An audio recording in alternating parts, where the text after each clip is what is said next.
Salut les aides, je suis vraiment heureuse de vous retrouver.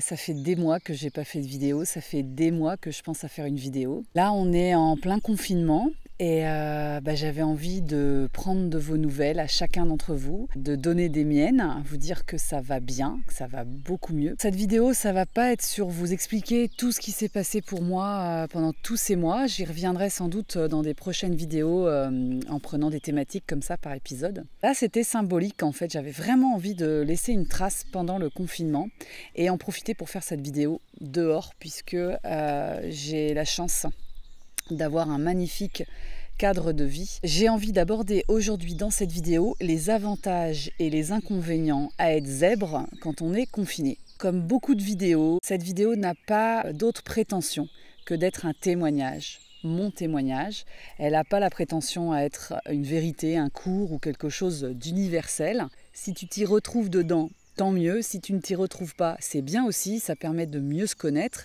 Et en tout cas, comme d'habitude, on continue dans les commentaires. Je me suis rendu compte en échangeant avec des amis et puis en regardant aussi ce qui se passait pour moi pendant le confinement, je me suis rendu compte que je ne vivais pas si mal que ça le confinement. Alors évidemment, encore une fois, tu vois le cadre de vie dans lequel je suis, donc j'ai extrêmement de la chance, c'est-à-dire que je peux sortir, j'ai un très grand espace au calme, avec de la verdure, des oiseaux, etc. Donc ça joue évidemment énormément beaucoup. Mais je crois que finalement, il n'y a pas que ça. Et j'ai eu envie de réfléchir à me dire si finalement mon profil atypique pouvait expliquer pourquoi je vivais plutôt bien le confinement et pourquoi je me suis rendu compte que j'étais pas la seule. Je reprends cette vidéo en intérieur et tu vois, on n'est pas le même jour pour deux raisons. La première, c'est que quand j'ai fait ma vidéo à l'extérieur, dans mon jardin, dans mon extérieur, parce que c'est vrai que je trouvais ça sympa qu'étant confinée, je le fasse dehors et surtout que je profite d'un très bel environnement, à un moment donné, je me suis penchée vers mon micro ou je ne sais plus trop quoi. Et en fait, quand je me suis relevée, la caméra, entre-temps, avait pris la mise au point sur l'arrière-plan, ce qui fait que toute ma vidéo, hormis l'introduction que tu viens de voir, je suis floue et mon arrière-plan est net. À un moment donné, je me suis dit, finalement, c'est assez ironique et peut-être que l'arrière-plan, c'est assez rigolo de se dire que c'est peut-être ce qui est le plus important. Mais sur la longueur de la vidéo, j'ai trouvé moi-même que c'était quand même un peu embêtant que je reste dans le flou. Donc j'ai décidé de refaire ma vidéo. La deuxième raison pour laquelle je la fais à l'intérieur, c'est que depuis le temps a changé. Donc concrètement l'herbe est trempée et on n'a pas un aussi beau soleil. Donc finalement je me suis résolue à la reprendre en intérieur. La première chose à laquelle j'ai pensé, me concernant, mais finalement je me rends compte qu'on est plusieurs à être dans ce cas-là, c'est que je trouve que j'ai un caractère assez casanier. J'aurais peut-être pas dit ça il y a quelques temps, mais je me rends compte que c'est vrai que je suis quand même globalement plutôt enfermée chez moi. Alors évidemment je suis pas enfermée parce que d'habitude c'est pas subi, c'est un choix, mais finalement même là en période de confinement où c'est subi, je le vis pas comme quelque chose de subi. Je ne sais pas si tu me suis, c'est-à-dire que comme j'ai l'habitude d'être pas mal chez moi, finalement, le confinement qui m'impose à être chez moi ne me pèse pas trop. Je ne sais pas si ça concerne le profil atypique ou autre. J'ai le sentiment que quand même, en tout cas me concernant, mon chez moi c'est un peu mon cocon. Mon cocon. C'est pas facile à dire, mon cocon. Je me suis rendu compte que chez moi c'était ma bulle, mon cocon.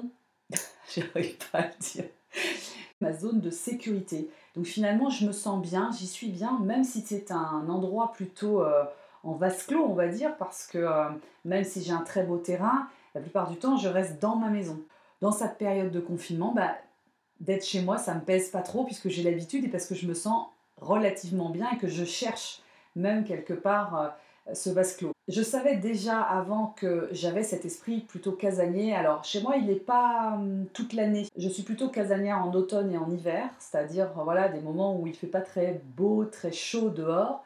Par contre c'est vrai que je me rends compte que dès qu'on arrive à la fin du printemps et en été, là je passe un maximum de temps dehors, c'est-à-dire à l'extérieur de chez moi, je prends un maximum de repas dehors, je vais beaucoup me balader en bord de mer, faire des pique-niques, voilà. Et là en fait je sens que c'est aussi l'appel du soleil.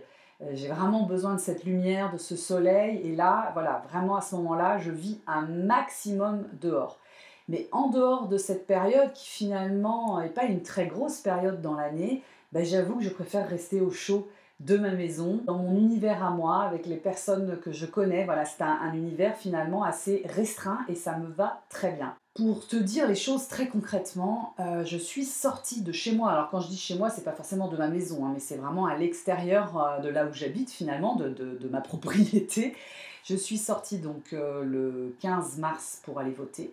Et ensuite, je ne suis ressortie à l'extérieur de chez moi qu'un mois plus tard. Si toi aussi, tu es d'une nature assez casanière, bah, c'est vrai que c'est un gros avantage en ce moment. Alors maintenant, est-ce que le profil casanier va avec le profil atypique? Je sais pas trop.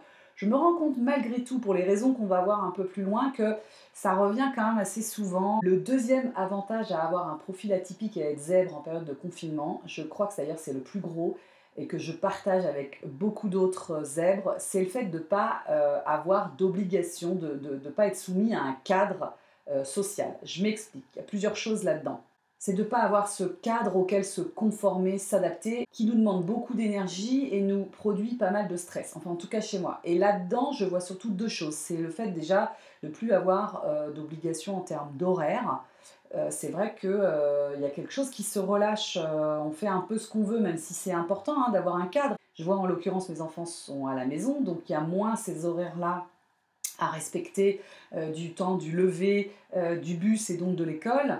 Et finalement, ça allège en fait une sorte de pression qu'on s'impose de devoir respecter à tout prix ce cadre et ses obligations. Mais il n'y a pas que les obligations d'horaire, il y a aussi toutes les obligations sociales du système dans lequel on vit.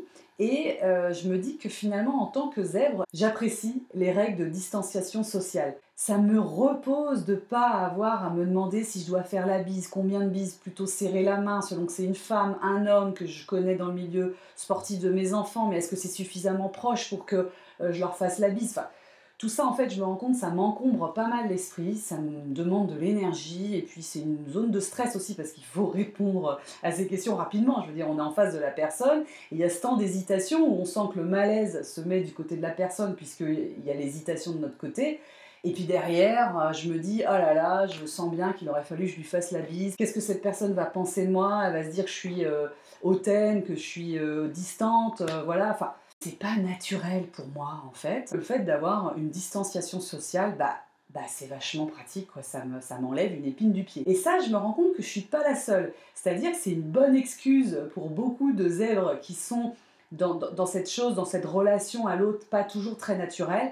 C'est vrai que là, pour le coup, on peut complètement se retrancher derrière et ça simplifie la vie. Je sais pas si tu te retrouves dans ce cadre auquel il faut s'adapter, se conformer, et le fait que là, le confinement nous donne un autre cadre beaucoup plus libre finalement pour un profil atypique, contrairement à ce qu'on pourrait penser. Je ne sais pas si tu te retrouves là-dedans, si tu trouves une certaine légèreté, une certaine liberté retrouvée, être enfin toi, débarrasser de toutes ces obligations. En tout cas, ça m'intéresserait de savoir en commentaire si tu partages finalement cet avantage du confinement. Le troisième avantage à avoir un profil atypique et à avoir un fonctionnement HPI, c'est finalement qu'on a un certain besoin de solitude. Ça rejoint la distanciation sociale, enfin le fait d'apprécier la distanciation sociale.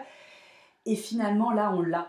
On peut goûter au fait d'être dans notre bulle, d'être solitaire. Alors moi, je suis une personne qui a une grosse caractéristique d'extraversion, c'est-à-dire que j'ai besoin des autres pour me recharger en énergie, mais ce besoin des autres ne passe pas forcément par du contact physique.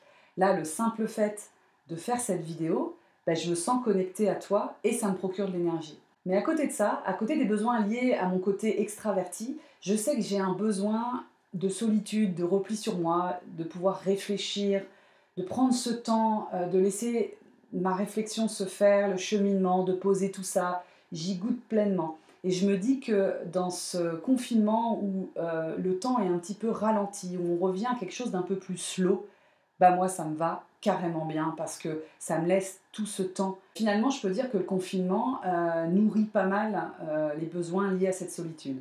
Le quatrième avantage que je vois à être zèbre dans cette période de confinement, c'est que je crois de plus en plus que les personnes qui ont un fonctionnement HPI ont une capacité à la résilience, plus que les autres. Je ne dirais pas que seulement les zèbres ont une capacité à la résilience, ça serait idiot de le dire, mais de ce que j'ai pu observer chez moi et chez d'autres, il y a cette facilité, il y a cette capacité, je crois, il y a cette propension à la résilience. Et c'est vrai qu'en cette période de confinement, par rapport à ce qu'on est en train de vivre au niveau planétaire, eh ben peut-être que ça nous donne une force de pouvoir, mieux que d'autres personnes, transcender dépasser, en faire quelque chose. Je me dis que si en tout cas la capacité de résilience est davantage observée chez les profils atypiques, et ben pour le coup on a une vraie chance, un vrai avantage par rapport à ce qu'on est en train de vivre. Bon voilà, c'est bien beau de dire tous les avantages qu'on pourrait avoir à avoir un fonctionnement HPI dans cette période de confinement, mais moi j'aime bien contrebalancer les choses. Et il n'y a pas que des avantages, il y a aussi des inconvénients. Et comme j'avais envie d'être juste et dans l'équilibre, eh bien je t'ai trouvé 4 inconvénients que je vis dans cette période de confinement et qui sont peut-être liés à mon profil HPI. D'abord, très rapidement et plutôt au début de la période de confinement, j'ai eu un sommeil agité. Alors là aussi, je ne vais pas dire que seulement les zèbres ou les HPI ont un sommeil agité, hein, on est bien d'accord. Hein. Mais peut-être que comme on a déjà un sommeil délicat, hein, je ne sais pas s'il est agité, mais délicat dans l'endormissement, le fait qu'on se réveille peut-être plusieurs fois dans la nuit, qu'on a le cerveau qui se remet à mouliner, et donc qu'on a du mal à se rendormir, et ben c'est vrai que là, je me suis dit, pour le coup, dans cette période de confinement, qui réveille aussi peut-être des inquiétudes, des réflexions, c'est vrai que là, pour le coup, je me suis dit, pas de bol, je rajoute une couche quand même, parce que j'avais déjà ces problématiques-là en temps normal. Deuxièmement, et c'est un petit peu lié, c'est notre capacité peut-être à l'anxiété. Moi, j'ai envie de relier ça à notre hyper-lucidité. C'est-à-dire, je crois, de ce que je vois chez moi, chez mes enfants et mon entourage, mes amis, puis quand je discute aussi avec toi, qu'on a cette capacité à voir la réalité en face de manière macro, et la plupart du temps on se la prend en pleine face. Et donc à partir du moment où on a une hyper-lucidité, une hyper-lucidité sur ce qui se passe, bah forcément on est plus sujet à des angoisses face à des choses qui nous dépassent. Je vois aussi par rapport au questionnement de mes enfants, c'est un questionnement qui est à un niveau planétaire. Récemment, un de mes 2 garçons me demandait combien il y avait eu de morts au niveau mondial. Et je me suis dit que c'était plutôt révélateur qu'ils se posent cette question. Et forcément que si on se pose la question et qu'on va chercher la réponse, bah derrière on sent bien que ça peut être générateur d'angoisse, d'anxiété. Pour le coup, cette sensibilité-là, elle ne nous aide pas dans des périodes de crise telles que celles que l'on traverse. Troisième inconvénient, je dirais, c'est sans doute le besoin, en tout cas que moi je ressens, de faire partie d'un groupe, d'être reconnu. À la fois, oui, il y a un besoin de solitude, mais il y a ce besoin d'appartenance. Et en période de confinement, où on ne peut pas goûter à cette notion de groupe, ça peut être un petit peu difficile de se sentir isolé, de se sentir seul dans ce qu'on vit, et de ne pas pouvoir le partager. C'est réellement peut-être un inconvénient si on a besoin du groupe. Alors, tout être humain a besoin du groupe et d'appartenir à un groupe, hein, on est bien d'accord. Mais s'il y a un besoin un petit peu plus fort chez le HPI, bah c'est vrai qu'en confinement, ça ne vient pas aider. Parce qu'on a déjà naturellement un sentiment d'exclusion. Et donc le confinement peut accentuer ce phénomène d'exclusion. On a besoin de se raccrocher, de se sentir inclus, de vivre la même chose que les autres. Alors oui, on vit la même chose que les autres, mais on ne le partage pas vraiment en fait. Donc on peut avoir ce sentiment d'exclusion un peu plus fort, enfin qui se renforce. Et puis le quatrième inconvénient que j'ai trouvé à avoir un profil HPI pendant cette période de confinement, c'est ma tendance à l'excès. Et notamment au travail. Si comme moi tu travailles pendant cette période de confinement, eh bien le fait de travailler de chez toi à la maison sans avoir les obligations d'aller chercher les enfants à l'école, de les conduire à leurs activités sportives, d'aller faire les courses, d'avoir tes activités de loisirs pendant la semaine, le yoga, des rendez-vous chez le psy, enfin voilà, tout ça, et bien finalement, on peut facilement, en tout cas moi je tombe facilement dans l'excès du tout travail. Il n'y a pas de limite. Et je me rends compte que mon emploi du temps, ce que j'avais construit dans mon emploi du temps qui m'obligeait à sortir déjà d'une, et m'obligeait à m'arrêter de travailler, ben c'était une très bonne chose. Parce que sinon, je peux tomber vite dans l'excès, dans l'addiction, c'est sans fin quoi. Et donc je me rends compte que non seulement je travaille beaucoup, mais je travaille beaucoup, beaucoup, parce que c'est moi aussi qui me l'impose quelque part, ou qui ne m'arrête pas.